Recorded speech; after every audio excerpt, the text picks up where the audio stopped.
నా వరకు ఒకసారి ఆలోచిస్తే మాత్రం ఇది ఒక హాస్యాస్పదంగా అంటే ఒక జోక్ లాగా అయిపోయింది. కేసీఆర్ బిడ్డ ఒక ఉద్యమకారుని డాటరు తెలంగాణ రాష్ట్రం ఏర్పాటులో కీలక పాత్ర పోషించిన కేసీఆర్ బిడ్డ అయ్యుండి ఈ రోజు వరకు వాళ్ళ కుటుంబానికి కేసీఆర్ కవితకైనా హరీష్ రావుకైనా కేటీఆర్ కైనా వాళ్ళందరికీ ఎవరి ద్వారా గుర్తింపు వచ్చింది? కేసీఆర్ ద్వారా. కేసీఆర్ లేకుండా కవిత ఎక్కడుంది?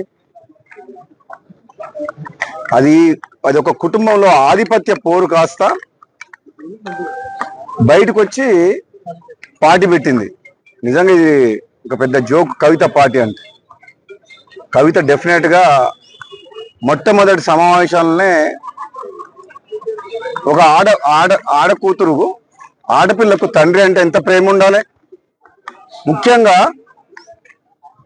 తండ్రికి కూతురు అంటే అంతే ప్రేమ ఉంటుంది, కూతుర్లకు కూడా తండ్రి అంటే అంతే ప్రేమ ఉంటుంది.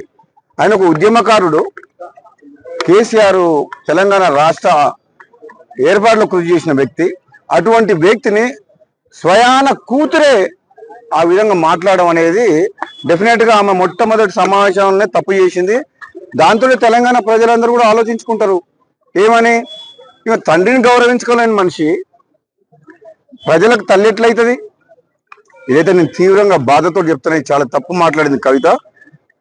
నీకు మీ అన్నతోడు కోపం ఉండొచ్చు, నీకు అధికారం కావాలనే ఆశ ఉండొచ్చు, అంతేగాని దానికోసం నువ్వు ఫైట్ చేస్తే తప్పులేదు. కానీ నువ్వు మీ సొంత కన్న తండ్రినే ఆ మాట అనడం, నీవేదో చేస్తా తెలంగాణలో అని అంటే నువ్వు ఎవరు నమ్ముతారు? నేను అసలు యాక్చువల్గా క్లారిటీగా ఇంతవరకు మాత్రం లిక్కర్ కుంభకోణంలో క్లీన్ చిట్ ఎక్కడొచ్చింది?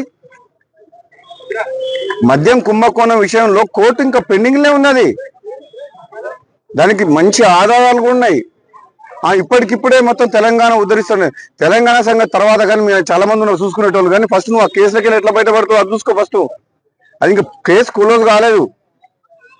నిజంగా ఈ రాజకీయ పార్టీ పెట్టడం అంటే అంతకుముందు గతంలో ఒకసారి కేసీఆర్ అన్నట్టు పార్టీ పెట్టడం అంటే పాండవ పెట్టినట్టు అయిపోయింది.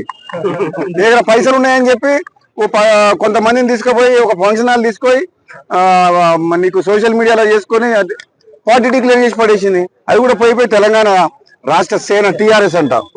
ఎంత తెలివిగా ఆ పేరును వాడుకొని ఏదో కొన్ని సీట్లు మాట్లాడుకొని మళ్ళీ రేపు పొద్దున ఏదైనా గెలిచి రాజకీయ లబ్ధి కోసం ప్రయత్నం చేసిన తప్పితే కవిత వల్ల ఏమి ఊరు లేవదు, ఏమంటారు ఇంకా ఊరు లేవదు, పీరు కాలేదు. నాకు తెలిసినంత వరకు అయితే ఆమె స్వయంగా కూడా గెలవదు.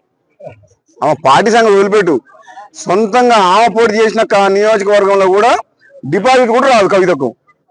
ఎందుకంటే ఆ మర్యాద పోగొట్టుకుంది. ఫస్ట్ మీటింగ్ లో తండ్రిని కేసీఆర్ లాంటి వ్యక్తిని తిట్టి ఆమె ఉన్న మర్యాద పోగొట్టుకుంది. ఒకరిద్దరు మంత్రివర్గాలకి చూద్దాం మరి రాష్ట్ర కాంగ్రెస్ పార్టీ అధిష్టానం ఏ నిర్ణయం తీసుకుంటుందో. గతంలో నాకు కాంగ్రెస్ పార్టీ హామీ ఇచ్చింది కాబట్టి ఒకవేళ అవకాశం వస్తే కాంగ్రెస్ పార్టీ అధిష్టానం ఇస్తే తప్పకుండా ఈ ప్రాంత ప్రజలకు, మునుగోడు నియోజకవర్గ ప్రజలకు, తెలంగాణ రాష్ట్ర ప్రజలకు నిజాయితీగా రాహుల్ గాంధీ గారి నాయకత్వంలో, ముఖ్యమంత్రి రేవంత్ రెడ్డి గారి నాయకత్వంలో ఈ ప్రాంత అభివృద్ధికి, పార్టీ కొరకు, ప్రభుత్వం మంచి పేరు తెచ్చే విధంగా ఈ ప్రజల కోసం పనిచేస్తా. నాకు కూడా నమ్మకం ఉంది. తప్పకుండా కాంగ్రెస్ పార్టీ అధిష్టానం ఇచ్చిన మాట నిలుపుకుంటుందని నాకు పూర్తి విశ్వాసం ఉంది. ఈ 5 రాష్ట్రాల ఎన్నికలు అయిపోయిన తర్వాత నాకు కూడా అనిపిస్తుంది తప్పకుండా మంత్రివర్గ విస్తరణ జరిగితే అధిష్టానం నా విషయంలో తప్పకుండా సీరియస్ గా ఆలోచించి నిర్ణయం తీసుకుంటుందని చెప్పి నేను అనుకుంటున్నాం. డెఫినెట్ గా ప్రపంచంలో ఎక్కడ యుద్ధమైనా సరే మనం ప్రపంచ దేశాల మీద ఎటువంటి ముడి సరుకుల మీద ఆధారపడ్డప్పుడు ఆ యుద్ధ ప్రభావం అనేది భారతదేశం మీద ఉంటది. కాబట్టి డెఫినెట్ గా మనకు ఇప్పుడు డీజిల్ కొరత, పెట్రోల్ కొరత ఉన్నది. అది టెంపరీ సమస్యనే. కాబట్టి రాబోయే రోజుల్లో యుద్ధం ముగిసిన తర్వాత మళ్ళీ ఆటోమేటిక్ గా నార్మల్ అయిపోతుంది. కాబట్టి దాన్ని రాజకీయం చేయాల్సిన అవసరం లేదు. కేంద్రంలో బీజేపీ పార్టీ ఉంది, రాష్ట్రంలో కాంగ్రెస్ పార్టీ ఉంది.